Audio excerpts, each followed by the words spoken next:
그 사건 기억하십니까? 1988년 15살의 노동자 문송면 군의 수은 중독 사건. 그리고 2016년 5월 28일 서울 지하철 2호선 구의역에서 스크린도어에 낀 채 사망했던 사건도 있었고요. 그리고 2017년 11월에는 제주 특성화고 현장 실습생 이민호 군 사건도 있었습니다. 그리고 이번에 태안화력발전소 김용균 씨 사건까지. 왜 이런 사건들은 끊이질 않는 걸까요? 오늘 이 시간 한국사회정책연구원 사회안전소통센터장이시죠. 안종주 박사와 이야기 나눠보겠습니다. 안녕하십니까? 네, 안녕하세요. 네. 김용균 씨 사망 사건, 우리 사회가 어떻게 받아들여야 될까요? 이게 너무 가슴이 아픈 사건이라서 굉장히 오랫동안 이야기가 되고 있고 또 다양한 문제들을 수면 위로 떠올렸습니다. 네, 이 사건은 한 청년의 죽음, 슬픔, 혹은 또 그 가족의 슬픔이나 비극, 이렇게 받아들여서는 곤란합니다. 음, 물론 이제 그런 측면이 있기는 하지만은 우리 사회가 이것은 내 자녀 또 우리 앞으로 대한민국을 짊어질 그런 청년의 죽음이다.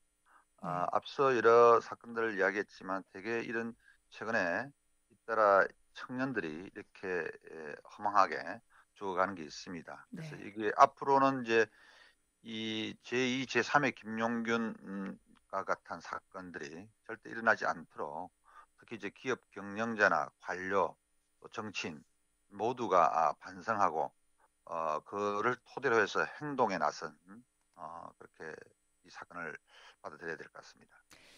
근데 사실 문제는 방금 뭐 여는 말에서도 말씀을 드렸습니다만 88년에 수은 중독으로 극심한 고통을 겪다 죽어간 문송면 군 사건이라든가 그 이후에도 적지 않은 산재 사고들이 많이 발생을 했습니다. 그럴 때마다 우리는 반성해야 된다. 다시는 이런 일 없어야 된다. 이야기는 했는데요. 비슷한 일들이 너무 많이 벌어지고 있습니다. 여전히. 네, 그렇죠. 지금 이제 88년 문송명 군 사망이 7월 달인데 네. 바로 이 한 달 뒤에 대한민국 최대의 직업병 사건이라고 지금도 이제 자리매김된 원진 네온 이氧화탄소 중독 사건에서 지금 1,000명 가까운 음, 사람들이 이제 이 이氧화탄소 중독이 된 네. 그런 직업병 사건이 있었습니다. 네네. 그리고 무려 지금 현재 한 300명 가까이가 숨졌는데요. 네. 그 사건 이후로 1990년에 이제 산업안전보건법을 전면 개정을 했죠. 네.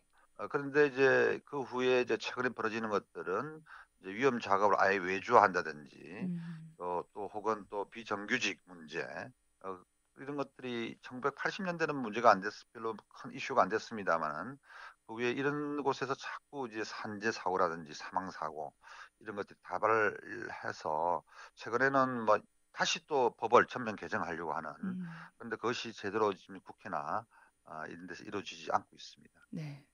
특히나 구의역 스크린도어 사건이나 제주도 특성화고 이민호 군 사건이나 또 이번에 김영균 씨 사건까지 뭔가 좀 공통점들이 계속 드러나고 있잖아요.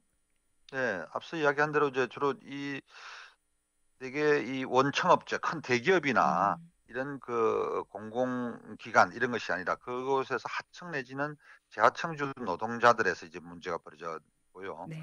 그다음에 이제 이런 친구들이 되게 19살, 24살 이렇게 이제 갓 사회에 나왔고 음, 직장도 갓 구한 네. 그렇기 때문에 어떤 자기가 하고 있는 작업이 얼마나 위험한지 또 여러 가지 작업의 숙련도들도 다 미숙련 노동자들이고 그렇죠. 그리고 교육도 제대로 안 받았 안전교육 기본적인 안전교육조차도 제대로 안 받은 게 드러났습니다. 음, 그리고 저 되게 다 나홀로 뭐 이렇게 작업을 해서 만약에 문제가 생겼을 때도 그것의 피해를 최소화한다든지 적어도 생명을 구한다든지 네네.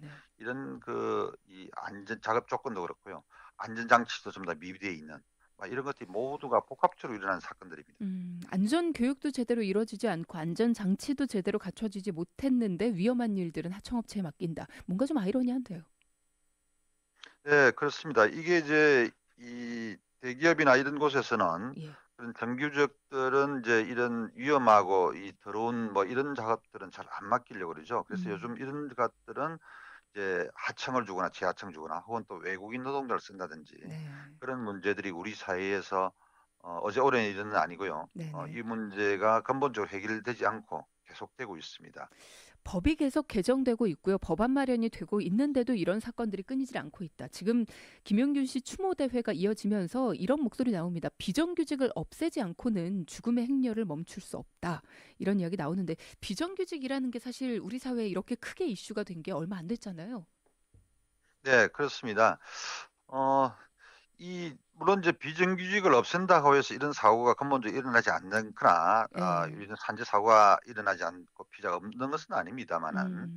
아무래도 이제 지금 비교를 해보면 네. 원청업체나 또 이 하청업체들의 이제 노동자들 그 수에 따른 비율에 따른 이제 이 사망 사고 내지는 사건 사고를 보면 네. 확연하게 뭐 약간 한두 배 차이 나는 것이 아니라 뭐 다섯 배, 열 배씩 이렇게 차이 나기 때문에 문제가 음. 있죠.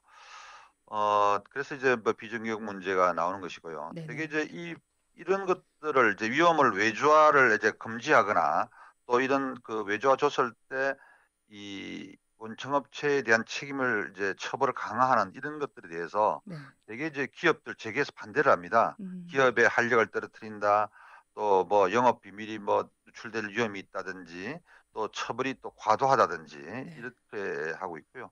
예, 그래서 지금 현재 이 법이 국회에 넘어가 있거든요. 네. 이제 산업안전보건법을 전면 개정하는 안이 거기에서는 적어도 1년 이상 처벌을 하겠다. 원청업체들도 이렇게 하니까 너무 과도하다 그러니까 정부에서 최근에 다시 국무회의에서 의결을 해서 지난 10월 달에 네.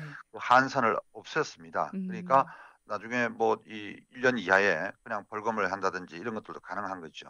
대개 이제 이런 원청업체들은 지금까지 뭐 벌금 정도 이렇게 했지 실제로 형사처벌 받거나 한 사례는 거의 없습니다. 반발을 한다고 이걸 없애주는 이게 기본적인 것들인데 그런 부분도 좀 아쉽고요. 또 노동 현장의 활력을 떨어뜨린다. 어떤 게 진정한 활력인지도 좀 알았으면 좋겠는데 말입니다. 일단은 비정규직에 대한 문제들이 수면 위로 떠올랐다는 거 그리고 또 문 대통령과의 면담을 요구하고 있는데 이 행렬이요. 이게 네. 이뤄질까요, 조만간에? 백인의 비정규직 노동자들이 이제 네. 뭐 면담을 하자 이렇게 이야기를 하고 있는데 네.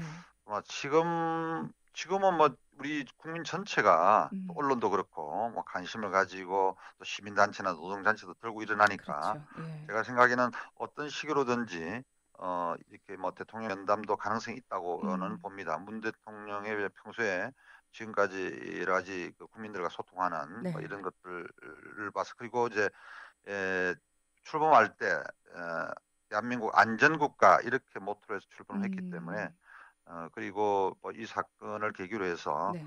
뭔가 이제 이 대통령께서 직접 이분들을 만나 그러면 국회에서도 입법 이런 것들 또 정부에서도 여러 가지 이 조직이나 시스템을 좀 음. 대폭 패러다임을 전환하지 않을까 싶습니다. 네.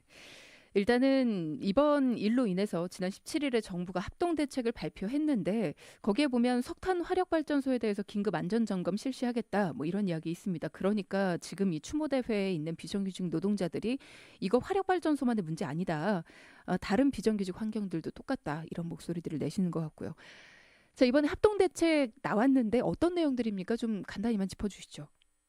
예, 합동 대책은 뭐 이제 앞으로 2인 1조로 하겠다든지 또 음. 비상 그 정지 스위치 네네. 작동 이런 것들을 이제 엄호한다든지 그러니까 결국은 이번 어, 사건에 대한 부분에 대한 거네요. 그죠?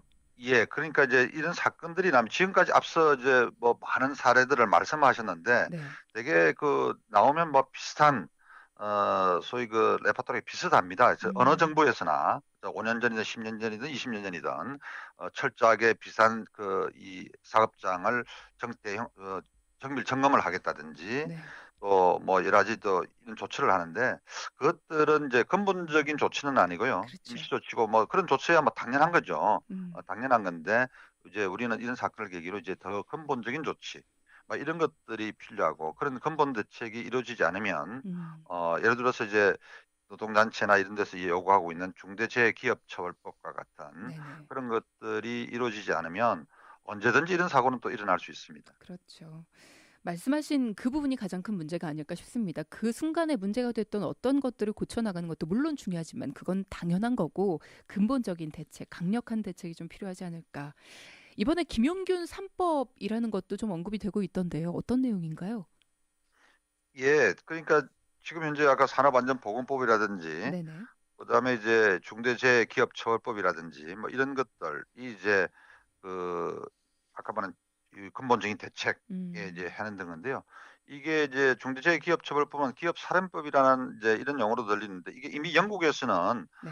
입법이 돼서 상당한 이런 효과가 있습니다. 영국은 우리보다 산재로 죽는 그런 사망자의 비율이 무려 15배나 더 낮습니다.